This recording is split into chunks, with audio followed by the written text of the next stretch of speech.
स्वागत है। आज हम जयशंकर प्रसाद की कहानी अपराधी पर बात कर रहे हैं। मतलब कहानी से जुड़े जो कुछ विचार और विश्लेषण हैं, उनको थोड़ा गहराई से देखेंगे। हमारा मकसद है समझना कि इन विचारों से अपराध बोध, समाज के फैसले और एक अपराधी के अंदर बदलाव की संभावना जैसे मुद्दे कैसे सामने आते हैं। तो चलिए शुरू करते हैं।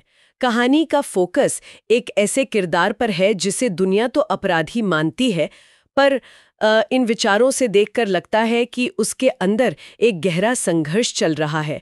अपराध का बोझ है और शायद कहीं न कहीं इंसानियत की एक धीमी सी लौ भी।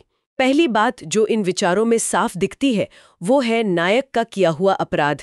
ये सिर्फ कानून तोड़ना नहीं है, ये एक नैतिक गिरावट भी है। पर इसके बाद क्या होता है? उसका अपना ही मन, उसका ज़मीर उसे चैन नहीं लेने देता। हाँ, और ये बात इन विश्लेषणों में काफी उभर कर आती है कि सजा सिर्फ बाहर ही नहीं होती, असली सजा तो वो अंदर ही अंदर भुगत रहा है। ऐसा लगता है कि वो मानसिक तौर पर काफी टूट चुका है, जो उसके अपराध बोध की गहराई दिखाता है। ये कोई ऐसा वैसा पछतावा नहीं लगता, बल्कि एक ऐसी चुभन है जो उसे लगातार परेशान कर रही है। बिल्कुल। और यहीं पर मामला थोड़ा और पेचीदा हो जाता है ना? एक तरफ उसका ये अंदरूनी संघर्ष है, हाँ। दूसरी तरफ समाज का रवैया। इन स्रोतों में इस बात पर जोर है कि समाज कैसे सिर्फ बाहरी चीजें देखकर या कानून क्या कहता है, बस उसी आधार पर फौरन लेबल लगा देता है कि ये अपराधी है। तो क्या ये जो बाहरी नजरिया है और जो अंदर की सच्चाई है, इसी का टकराव कहानी का अहम हिस्सा है? ऐसा लगता है इन विश्लेषणों से। निश्चित रूप से ये टकराव बहुत महत्वपूर्ण है। ये विचार हमें ये सोचने पर मजबूर करते हैं कि जिसे हम अपराधी कह रहे हैं, क्या उसके अंदर इंसानियत, पछतावा या शायद बदलने की उम्मीद बिल्कुल खत्म हो जाती है। ऐसा लगता है लेखक इसी सोच को चुनौती दे रहे हैं। इन विश्लेषणों के मुताबिक कहानी हमें याद दिलाती है कि किसी व्यक्ति को सिर्फ उसके एक बुरे काम से पूरी तरह परिभाषित कर देना शायद सही नहीं है। हाँ, आसान है ये करना। हाँ, आसान है, पर क्या वो सच है? उसके अंदर की जो उलझनें हैं, उन्हें नजरअंदाज करना।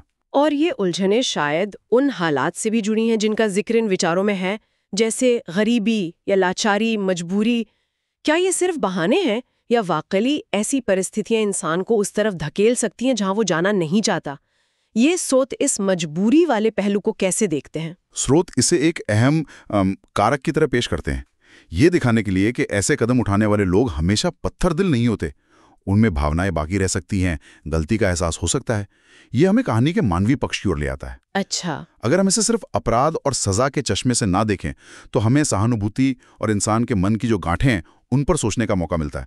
ये विश्लेषण हमें इसी दिशा में सोचने को कहते हैं, मुझे लगता है। तो इन सारे विचारों और विश्लेषणों को अगर समेटें तो नतीजा क्या निकलता है? सबसे बड़ी बात शायद यही है कि किसी इंसान को सिर्फ उसके किए गए अपराध से आंकना अधूरा है। उसके अंदर जो चल रहा है, उसका पछतावा, और अगर उसमें बदलाव की कोई उम्मीद दिखती है तो उसे भी समझने की कोशिश होनी चाहिए। हाँ, और यहीं से एक गहरा सवाल उठता है जो इन स्रोतों को पढ़ने के बाद मन में आता है।